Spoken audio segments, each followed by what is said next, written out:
drama film from 2011, titled The Intouchable. Spoilers ahead. Watch out and take care. One late night in Paris, Driss is driving his employer Philippe through the city. When waiting in traffic gets too boring, Driss breaks the speed limit and begins driving quite fast, dodging other cars and not caring about traffic signs.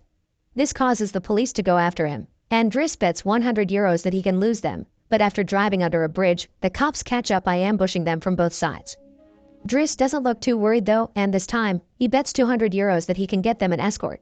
The cops make him leave the car and he starts acting then, behaving offendedly and telling them Philippe can't move and he was taking him to the hospital. The officers find proof of this when they find the wheelchair in the truck and, when approaching Philippe, they see him convulsing, which is also an act. Seeing as it's an emergency, the cops forgive Driss for breaking the speed limit and offer themselves as escorts on his way to the hospital.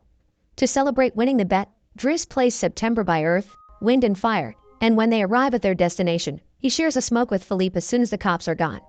Driss promises he'll handle it and drives them away just before the hospital staff could find them.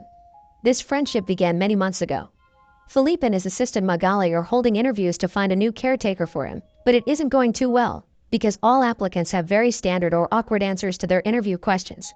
But they're suddenly surprised when Driss storms in, ignoring the fact it isn't his turn quite yet, because he only wants some papers to be signed saying they won't hire him so he can get the unemployment benefits.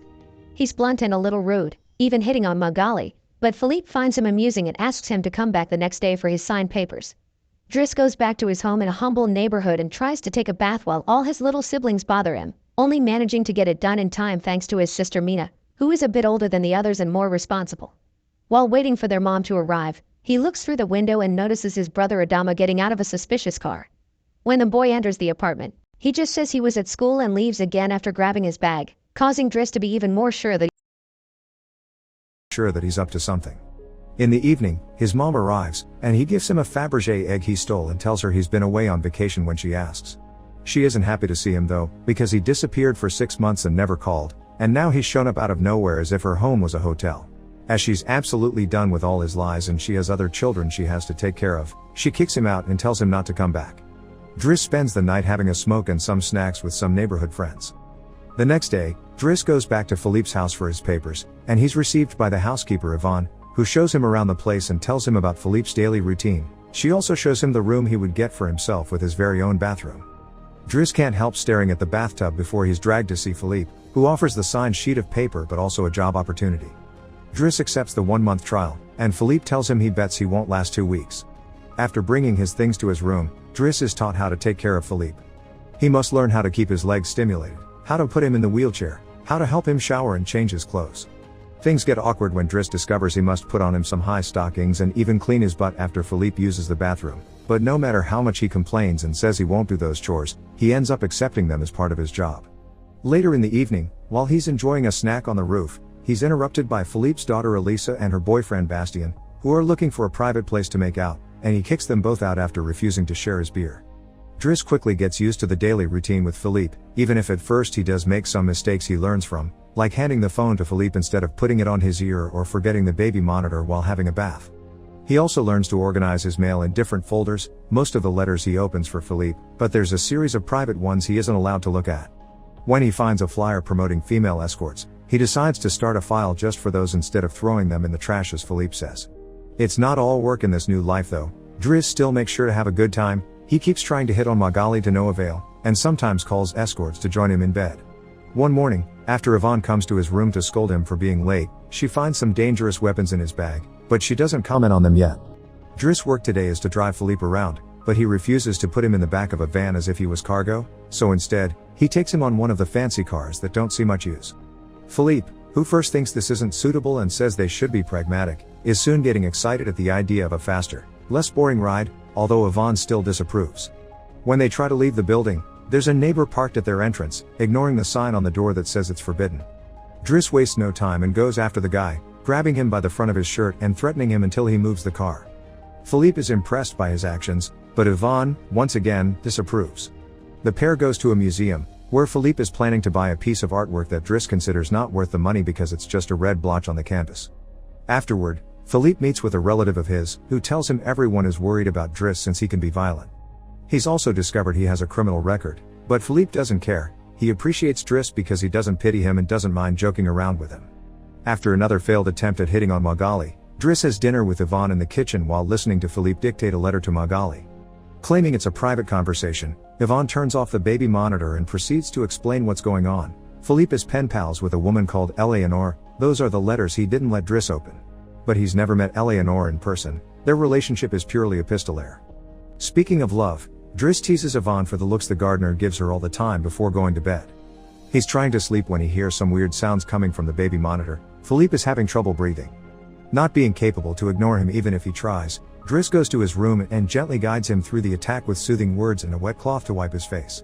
Philippe eventually falls asleep, only to wake up again moments later, saying he needs air. This time Driss doesn't hesitate. He puts Philippe on the wheelchair, covers him with blankets, and takes him out for a stroll by the river. This is the first time Philippe has seen Paris at night in a long time, and now he's more relaxed. He explains to Driss that the medicine can only do so much and he sometimes experiences phantom pain. When they see some girls walking by, Philippe also confesses he isn't capable of pleasuring a woman because of his situation, but he still can enjoy some satisfaction when he gets his ears massaged because they are sensitive zones.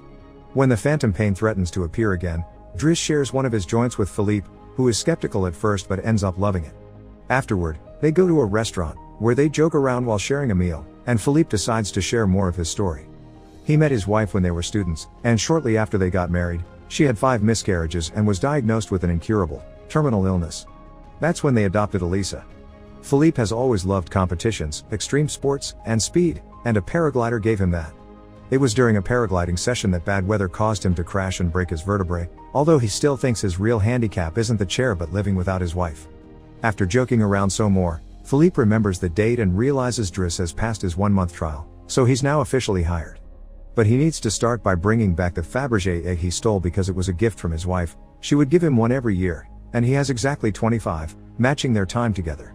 The next day, Driss goes to talk to Mina when she's leaving school, who is a bit offended because he hasn't been answering her messages except to ask her to look for the egg. She also tells him about some cops that have been calling their home.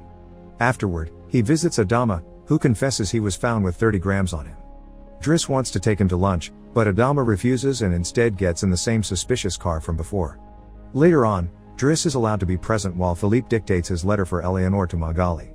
He thinks this purple prose is very boring and that Philippe should be more direct. He's also baffled to hear that this has been going on for 6 months and they never exchanged pictures.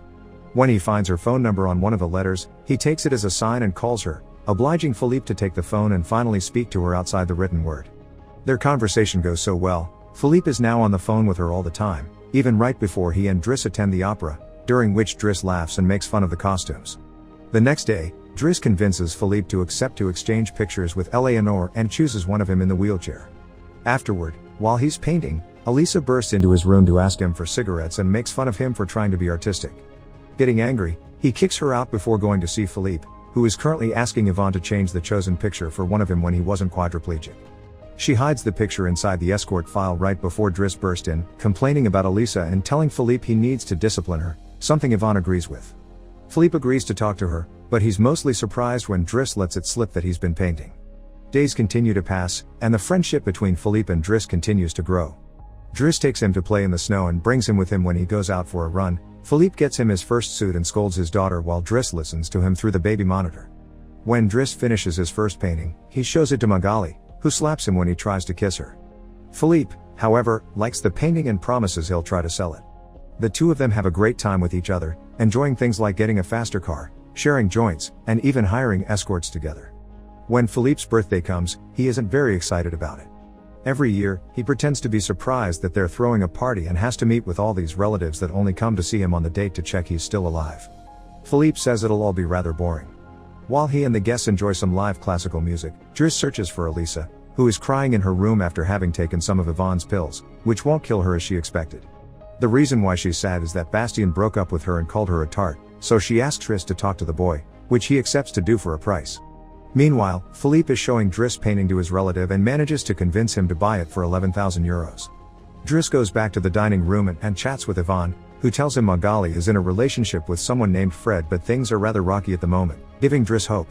As the party begins to die down, Philippe makes Driss listen to some of the most important songs in classical music history, but he could only joke in response. After the band is done, he brings his iPod and plays Boogie Wonderland by Earth, Wind and Fire before he starts dancing right in the middle of the floor. He's an incredible dancer and he even convinces the rest of the party to join him and dance with him, which Philippe enjoys watching. Later, when putting Philippe to bed, Driss opens Eleanor's latest letter to him. She sent her picture, showing she's rather pretty, and is telling him they should meet next week when she visits Paris. When the day of the date comes, Yvonne and Driss put Philippe through dozens of outfits until they find the perfect one. And since it's Yvonne the one that will take Philippe to the date, Driss uses his day off to visit Bastien and threatens him until the boy accepts to apologize to Eliza and to bring her croissants every day. He also asks him to fix his hair. Afterward, he visits his mother at work, but only to watch her from afar. At the restaurant, Yvonne and Philippe are waiting for Eleanor, who is very late.